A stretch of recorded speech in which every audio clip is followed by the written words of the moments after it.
Dos, tres, tres, Es dos, un uno. encuentro histórico el que se dará esta noche entre los dos principales aspirantes a la presidencia de Estados Unidos.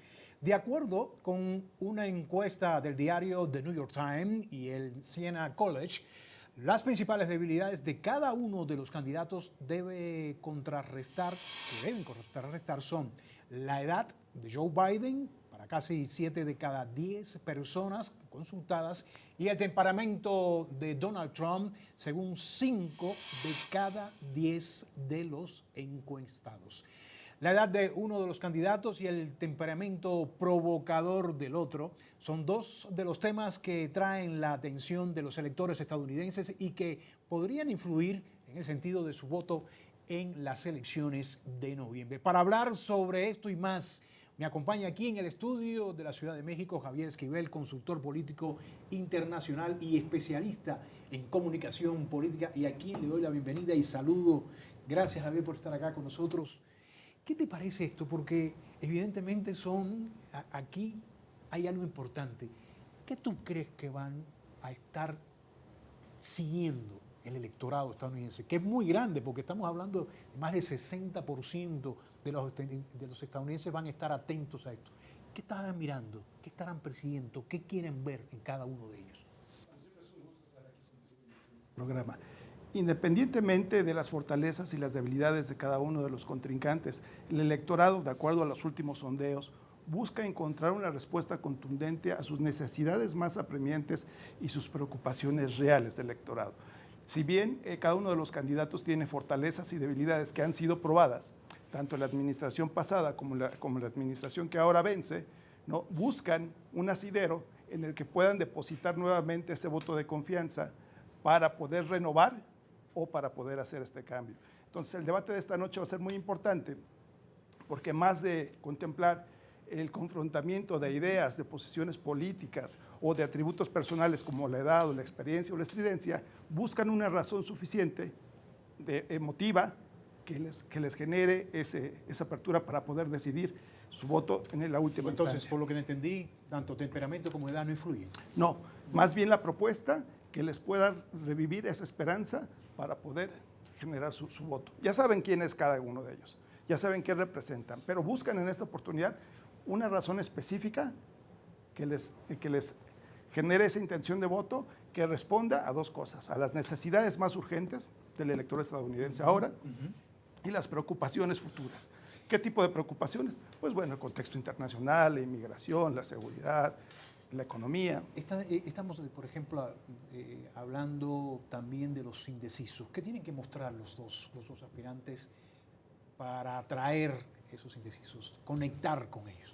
Bueno, para conectar, comunicar y convencer al indeciso necesitan dejar a un lado las viejas fórmulas tradicionales de su política electoral. Es decir, necesitan darle una razón suficiente a este elector por grupos de edades, ¿no? Para que puedan segmentar o microsegmentar y colocar el mensaje como tiro de precisión, ¿no?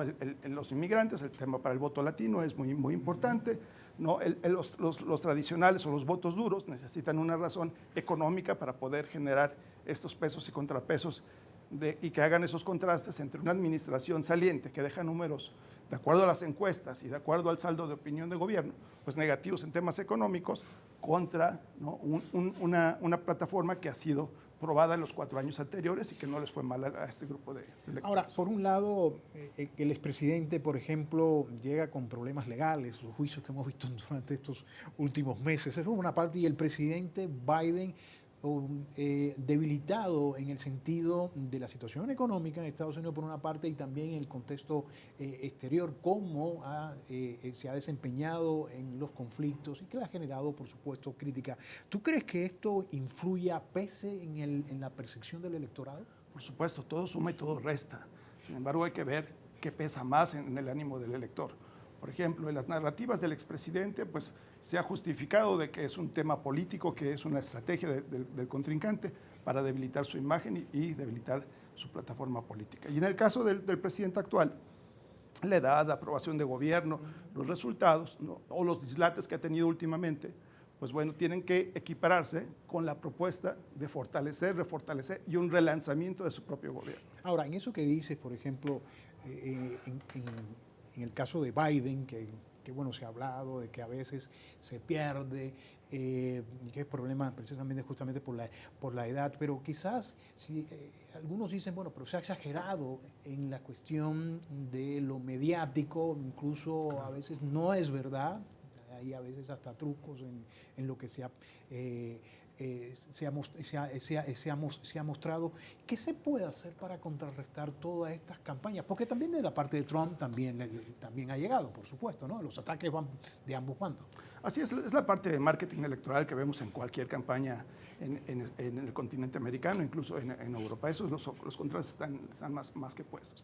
¿Cómo se puede contrarrestar esto? En el caso del presidente actual, necesita generar toda una corriente que le permita hacer dos evaluaciones. Una política electoral que no recae directamente en el aparato de gobierno, ni en su imagen, ni su investidura, sino en su partido. Yeah. Lo cual es la fortaleza de este partido para darle la vuelta, para darle ese spin necesario para contrarrestar los temas de imagen personal del presidente. Es decir, la política electoral debe superar la imagen personal del presidente y la evaluación de las políticas públicas.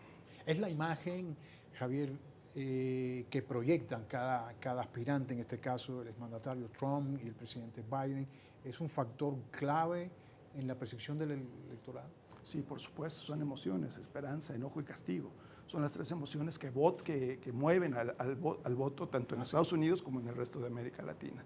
Y quien genera en esta noche, en un par de horas, las emociones más estratégicas de acuerdo a su tipo de voto, a su tipología de voto, voto duro, voto indeciso, voto fluctuante, será quien sea ganador en percepción esta noche. Bueno, pero ahí tú tocas un tema importante. Yo, si fuera un alumno en materia de comunicación política, te preguntaría, pero hay uno que tiene un carácter temperamental,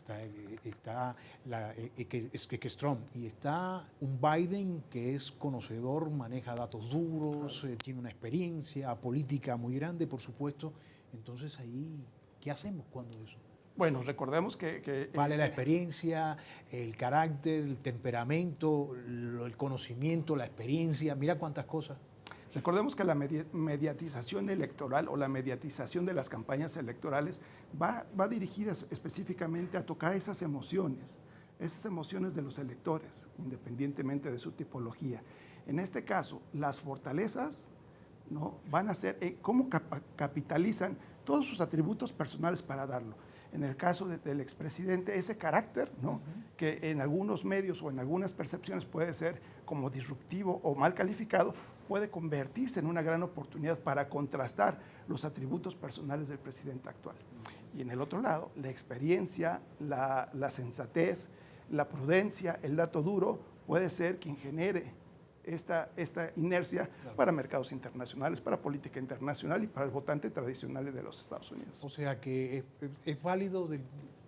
Quien domina mejor sus emociones y quien haga sentir, y quien conecte y comunica y convence mejor a su electorado esta noche, tendrá grandes expectativas de triunfo. ¿Tú crees en tu experiencia? Porque bueno, se debate cada vez en la región, no en Estados Unidos, pero en la región, en América Latina, y hasta hace poquito en México con estas elecciones, los debates, ¿cambian o no la percepción? Sí, por supuesto que influye. Influye en términos de percepción. Pero no son determinantes. No son determinantes. ¿Por qué? Porque bueno, el tema del marketing electoral pues es generar este tipo de emociones, pero quien convence y quien lucha es en territorio. Las elecciones en Estados Unidos y en México se ganan por sus estructuras, por las plataformas políticas y por quien tenga más adeptos, no necesariamente quien comunique y quien genere mejor. Bueno, vamos a ver qué pasa y cuánto de eso que has dicho en la práctica se cumple. Gracias, Javier. Es un gusto. Muchísimas gracias. Era Javier Esquivel, analista y experto en comunicación política.